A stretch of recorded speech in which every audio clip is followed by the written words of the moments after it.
Dan mereka awalnya itu minta THR itu ya bukan benar-benar minta, ya bukan maksa gitu. Tapi karena kitanya tidak melawan, kita membiarkan orang-orang jahat itu menjadi semakin percaya diri, menjadi semakin besar, akhirnya negara ini dikuasai oleh ormas, dikuasai oleh mafia, dikuasai oleh orang-orang jahat. Dulu istilah ormas itu tidak berkonotasi negatif. Iya kan? Iya, iya, iya, iya, iya. Ingat, tentu saja ingat. Dulu kita tidak pernah berpikir bahwa ormas itu negatif, tapi sekarang kita berpikir bahwa ormas itu negatif gitu. Baik, Pak Guru, jadi semua orang, Pak Guru terkenal banget ya sekarang di YouTube, di semua media sosial gitu. Terlebih soal perlawanannya terhadap hal-hal yang dinilai tidak realistis, jadi kritis banget bahkan terhadap pemerintah maupun tokoh-tokoh agama yang selama ini dianggap sebagai orang yang suci gitu ya, diidolakan banyak orang gitu.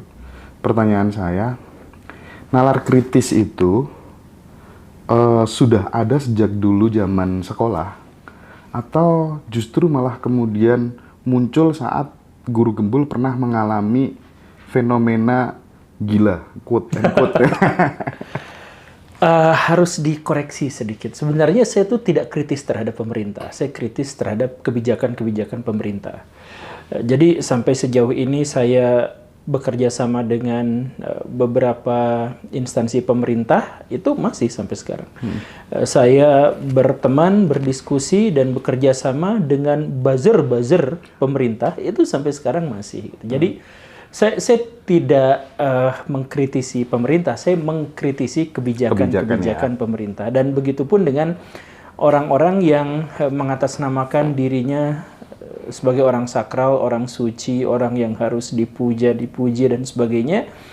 Saya tidak menyerang klannya, saya tidak menyerang pribadinya, saya menyerang apa yang mereka kemukakan selama ini, perilakunya. Dan ini termasuk di Indonesia itu salah satu yang sulit untuk diterapkan dan diterima. Karena masyarakat kita itu cenderung melihat segala sesuatu itu berdasarkan dengan subjeknya. Jadi misalkan ada dua orang, yang satu mengatakan A, yang satu lagi mengatakan A. Dua-duanya sependapat. Tetapi kalau yang mengatakannya itu berasal dari golongan yang berbeda, itu bisa ditentang yang satu diterima. Padahal ngomongnya sama.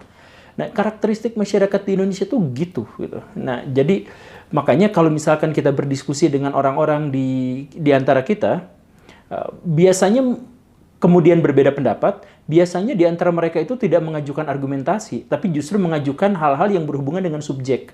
Misalkan, harusnya ulama tuh gini. Bukan dibantah argumentasinya, tapi kamu ngaji di mana, kamu ngaji sama siapa, guru kamu tuh siapa, bersanad atau tidak. Nah, jadi balik lagi kepada subjek-subjek itu, mereka tidak mau berargumentasi terkait dengan konten dan objek. Karena masyarakat kita adalah masyarakat yang inferior, masyarakat terjajah, masyarakat yang penakut. Sehingga untuk berpikir, mereka anggap itu sesuatu yang berlebihan. Untuk beristihad, mereka anggap sebagai sesuatu yang berlebihan. Sehingga mereka justru harus mengaitkan pikiran, penafsiran, gagasan mereka kepada orang-orang yang dianggap memiliki otoritas. Nah, saya lawan orang-orang yang memiliki gagasan seperti itu. Dari mana itu bermula? Saya juga sebenarnya sudah bercerita bahwa saya tuh tidak merasa berani. Saya merasa orang-orang lah yang pengecut.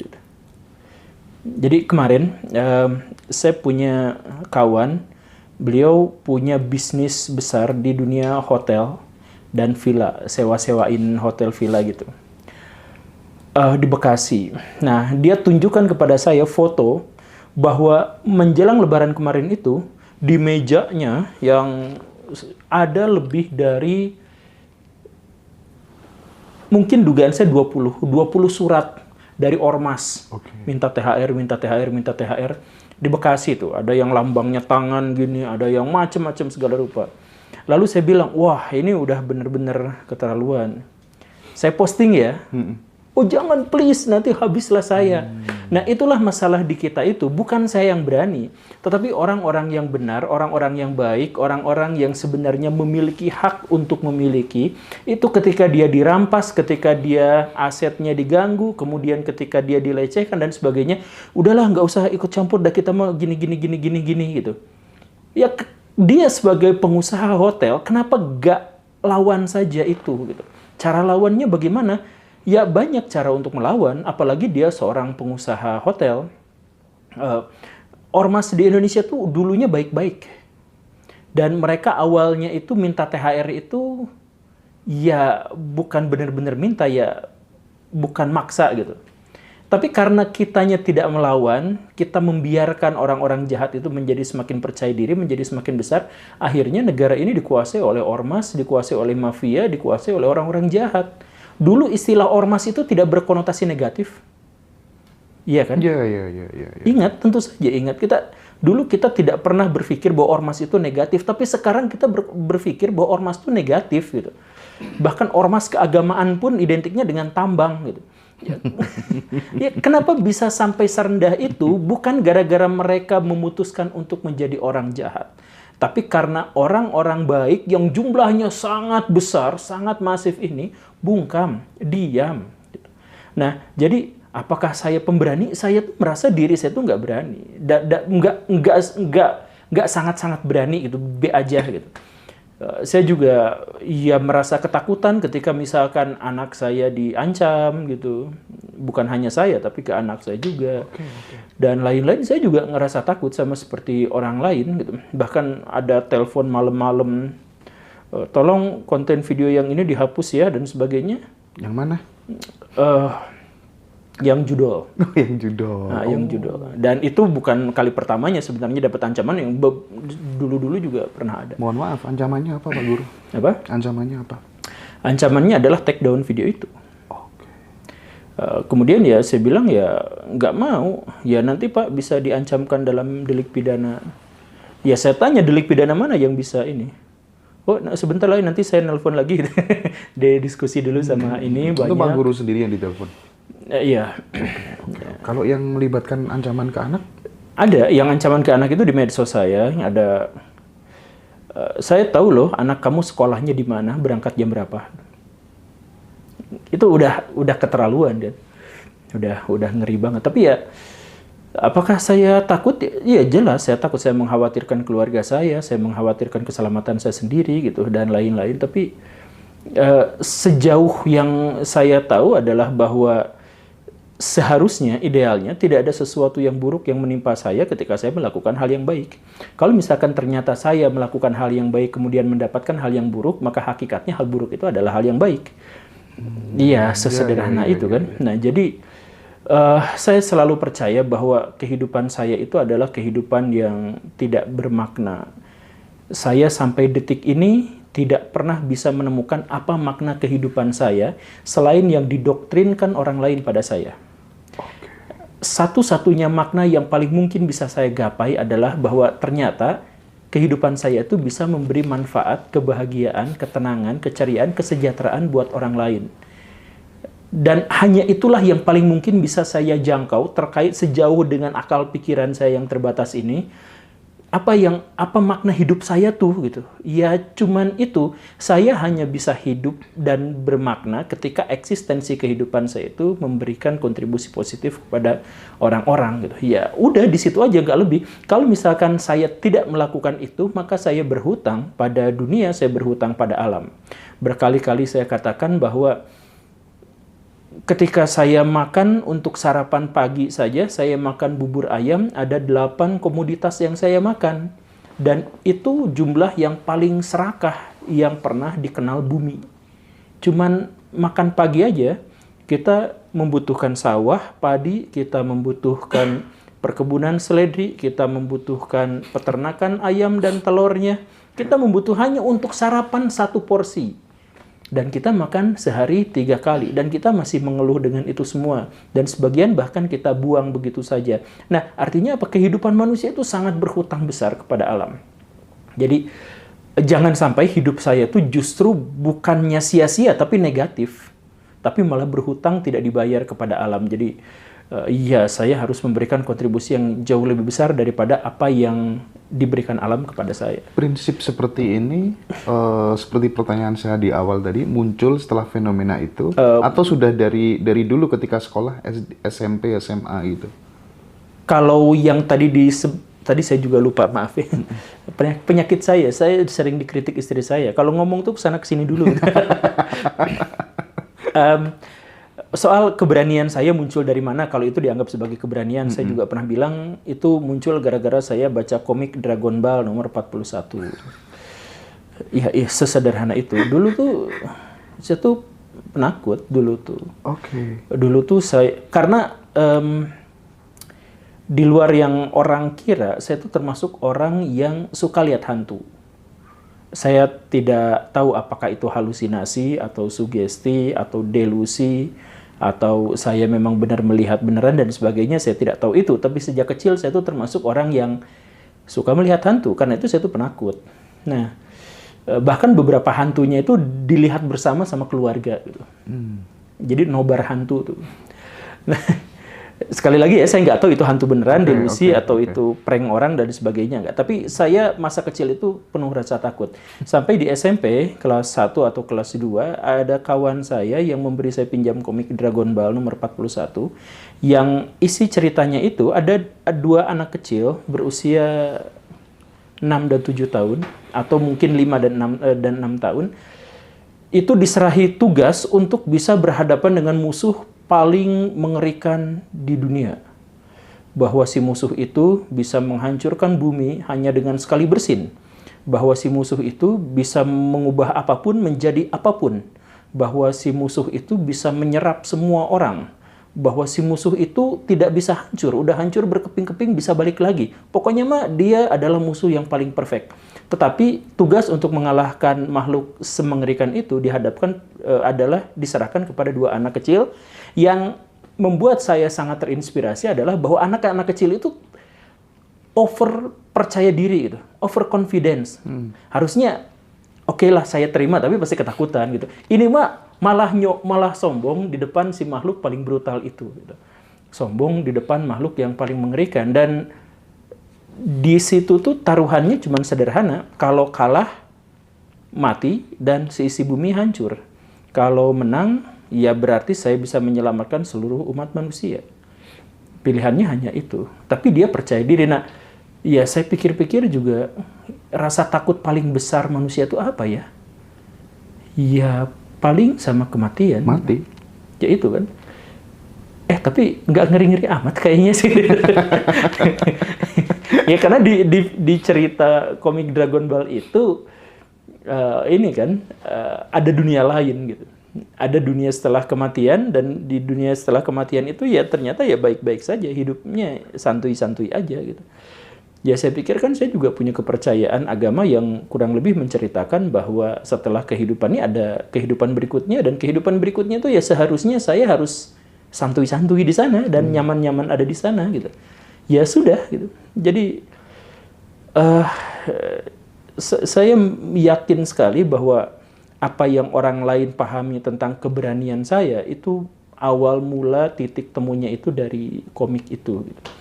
Dan kemudian ketika tadi pertanyaan berikutnya, apakah prinsip hidup saya yang begini dan begitu termasuk dengan hutang alam dan sebagainya, ya hasil perkembangan intelektual dari baca-baca sedikit-sedikit, dari nonton film dikit-dikit, ya akhirnya membentuk kesadaran yang seperti ini. Oke. Ada satu hal yang menarik ketika kemudian Guru Gembul cerita diancam dan lain sebagainya. Kalau misalnya kayak di somasi begitu kan udah biasa, udah pernah.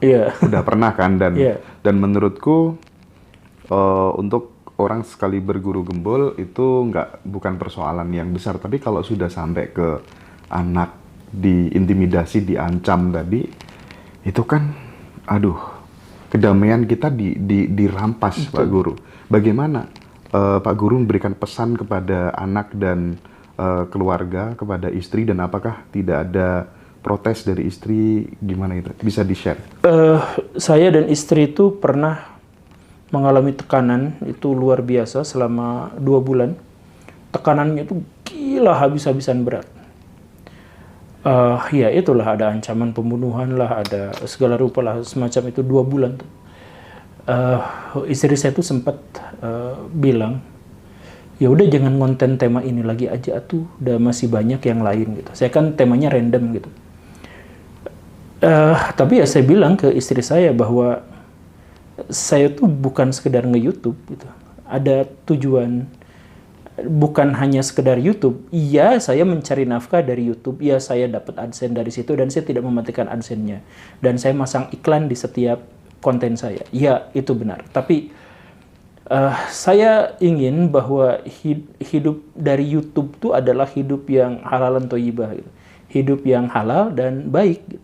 Artinya kalau misalkan saya bikin konten, kemudian konten itu ngikutin arus masyarakat, ketika kan gini, arus masyarakat di negara berkembang itu pasti arus yang salah dan jelek. Makanya negaranya berkembang. Kalau negaranya maju berarti arusnya emang baik gitu kan. Jadi kalau misalkan saya ngikutin arus di negara berkembang, maka berarti konten saya itu jelek. Betul. Nah, jadi kalau saya ngikut arus, maka aman, damai, tentram, dapat AdSense 2-3 kali lipat lebih besar. Karena ikut pada arus itu berarti ya sesuai dengan pendapat kebanyakan orang gitu. Tapi kalau misalkan saya melawan arus, saya dapat AdSense, tapi penonton tidak akan sebanyak kalau saya mengikuti arus. Dan hujatan akan menjadi lebih besar. Tapi ya ini resiko dari kehidupan.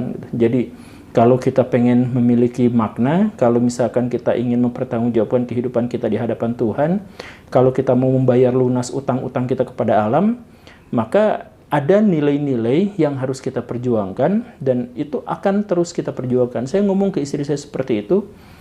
Dan ya sudah, istri saya juga bilang tanpa penyesalan, tanpa sedih, tanpa apa ya, istri saya juga setuju dengan itu. Nah, begitu. Kalau misalkan anak saya ya masih kecil-kecil, saya sampaikan pesan-pesan semacam itu tidak secara langsung, tapi dengan bahasa-bahasa yang lain gitu. Ya, tapi intinya ada sebenarnya rasa sakit yang luar biasa. Selama 2 bulan itu ya? Ya, dan ada beberapa serpihan-serpihan di masa sebelum dan sesudahnya ya selalu ada gitu. Yang saya katakan bahwa saya pernah ngalamin sakit gigi. Beberapa variasi rasa sakit gigi. Tapi rasa sakit menghadapi ancaman, tekanan, persekusi dan sebagainya itu jauh lebih mengerikan, jauh lebih sakit daripada semua gejala sakit gigi yang pernah saya rasakan gitu. Ya, kalau misalkan saya mengkomparasikan dengan itu gitu. Makanya ya saya ingat dalam agama Islam, dalam ajaran agama saya itu ya di satu masa ketika kejahatan merajalela, berpegang teguh pada kebaikan itu seperti menggenggam bara api. Rasa sakitnya tuh tidak tertahankan gitu. Jadi saya pikir cuma 2 bulan deh. Kalau misalkan saya ingat perjuangan Nabi, misalkan dia 13 tahun diperlakukan dengan situasi kondisi yang bahkan jauh lebih mengerikan dari ini ya. Ya sudahlah, saya tidak ada apa-apanya ini. Gitu. Oke. Nah, 2 bulan yang paling mengerikan itu Pak Guru, kalau dianalisa itu gara-gara konten judul itu atau ada yang lain? Nggak, ada yang lain. Jadi itu adalah akumulasi. Akumulasi. Jadi saya tuh konten kreator yang secara ide itu gak punya teman. Jadi misalkan, saya mohon maaf ya, misalkan kelompok habaib itu saya serang tindakan-tindakan mereka. Habaib itu menyerang pemerintah sebagai oposisi. Ya. Nah, jadi saya seharusnya tuh kalau memang benar-benar sebagai oposisi, maka saya melawan pemerintah dan bersama dengan habaib. Sama seperti sekarang bareng-bareng ngungkit Jokowi ijazahnya palsu atau tidak gitu. Nah, saya kan tidak. Saya menyerang kebijakan pemerintah, saya menyerang penyimpangan-penyimpangan dalam satu klan yang namanya Ba'alawi itu. Ya akhirnya dari 2 pihak diserang gitu. Nah, itu akumulasinya itu banyak dari pihak yang liberal, dari pihak yang kelompok-kelompok Islam, dari pihak kelompok-kelompok Kristen, dari orang Hindu dan lain sebagainya itu nyerang gitu. Tapi ada setiap setiap dari kelompok mereka itu yang sepihak dengan saya gitu, tapi mereka itu akhirnya tidak teridentifikasi, tidak mengidentifikasi diri sebagai kelompok-kelompok, karena saya menekankan bahwa kita tuh tidak berkelompok, bahwa kita tuh tidak pernah membenci, tidak pernah mengajarkan ujaran kebencian kepada pihak manapun yang kita kritik, karena yang kita kritik itu adalah tindak tanduknya, bukan orang per orang atau pihaknya. Bukan gitu. Personalnya. Iya, bukan personalnya. Makanya ya kemarin juga ada teman saya, tokoh nasional besar, dikenal sebagai oposisi, besar sekali namanya, tapi kemarin mengabarkan kepada saya bahwa sekarang saya gabung ya kepada pihak ini, saya tuh benar-benar merasa sendirian gitu. Iya, itu tokoh besar, selalu saya jadikan pegangan gitu, saya ya sering gitu itu dengan beliau itu, dan sering membanggakan bahwa saya sering collab dengan beliau, sering apa gitu. Tapi pada satu waktu kemarin beliau bilang, saya minta maaf kepada tim Anu karena begini, saya klarifikasi karena begini, dan kita sejalan kok dengan ini. Ya langsunglah. Jadi pada waktu itu kadang-kadang juga menyakitkan. Jadi artinya saya ngerasa kesepian gitu. Jadi kenapa sih harus mengklaim berpihak pada itu gitu?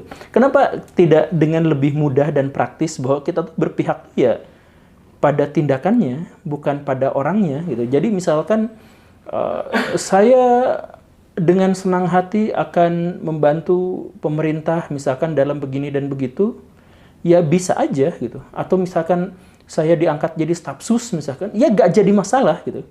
Cuman apakah menjadi stafsus itu berarti mengharamkan saya untuk mengkritik mereka? Menghilangkan independensi. Menghilangkan independensi. Nah kalau misalkan seperti itu ya udah enggak gitu kan, sesederhana itu. Saya fokusnya bukan pada pihak. Ya tapi akhirnya, nah ini yang saya bilang, ide berpihak pada gagasan itu di Indonesia itu sangat-sangat tidak tidak dikenal orang gitu. Jadi seperti alien sendirian gitu. Iya, yang seperti itu. Tapi seiring berjalannya waktu kan fans Guru Gembul itu kan merebak kemana-mana kan.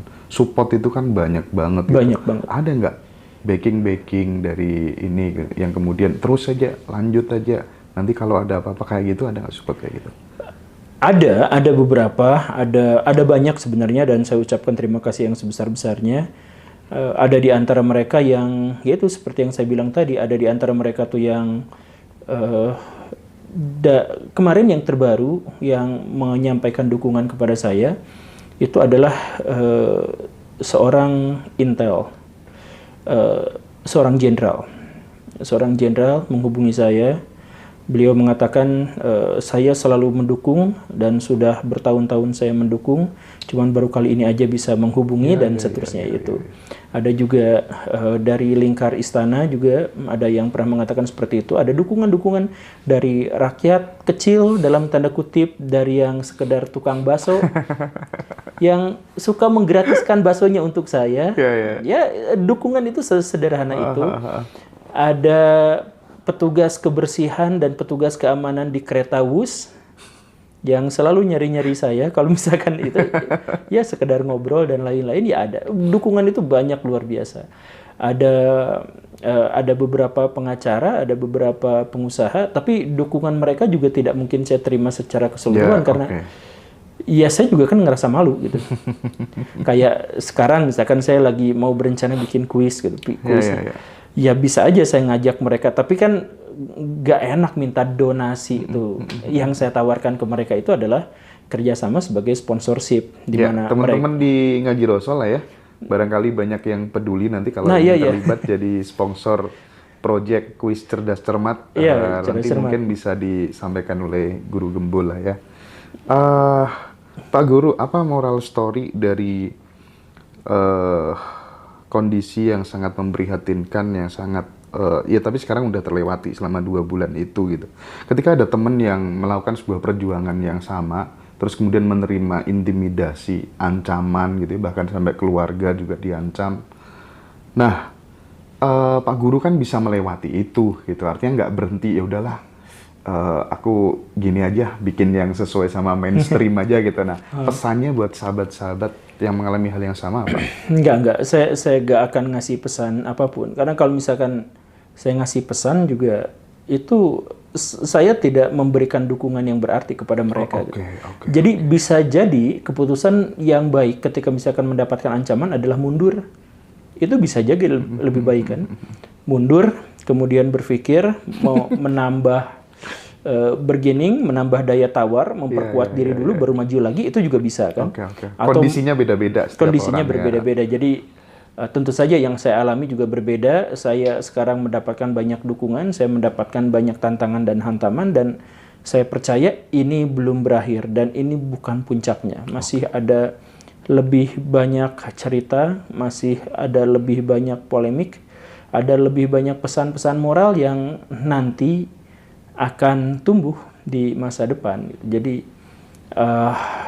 ya silahkan berjuang dengan pertimbangan masing-masing.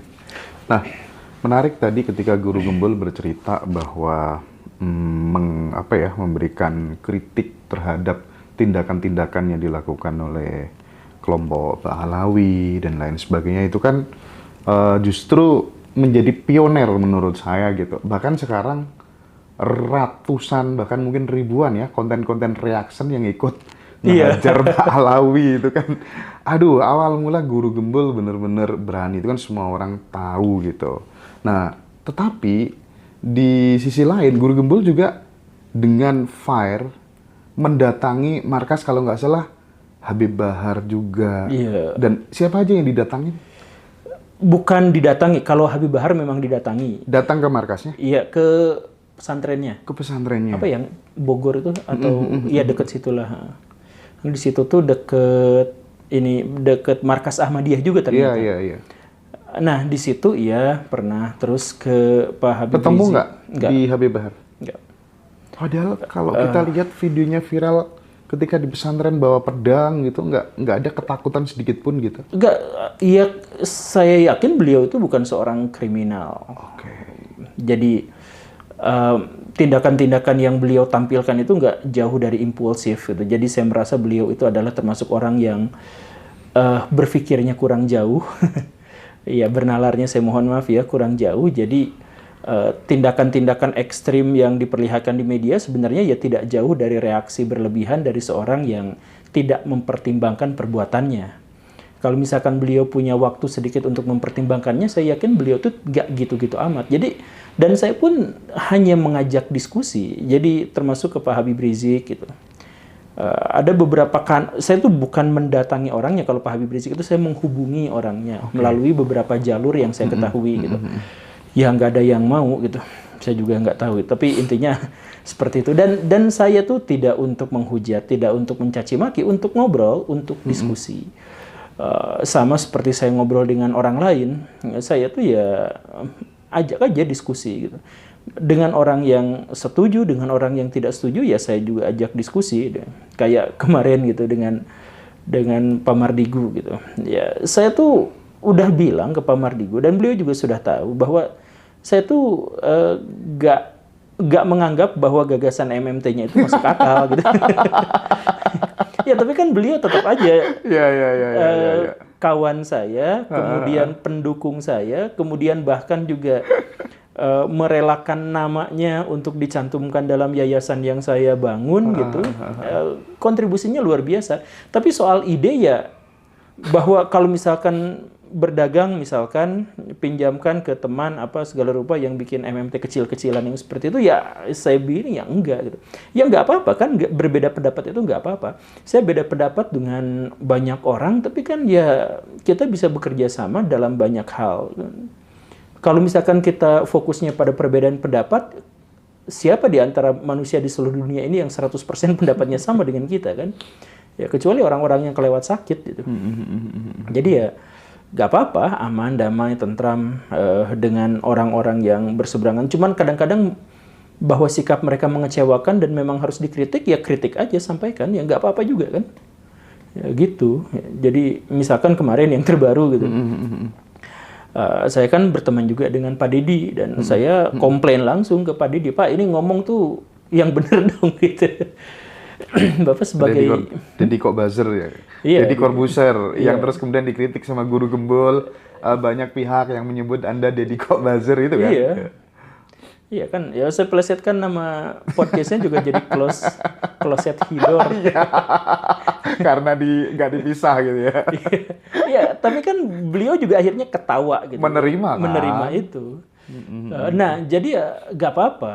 Makanya saya juga ngobrol sama, misalkan ya, saya dengan wakil menteri, dengan menterinya ya ngobrol ya nggak apa-apa. Dan orang-orang juga di lingkaran sana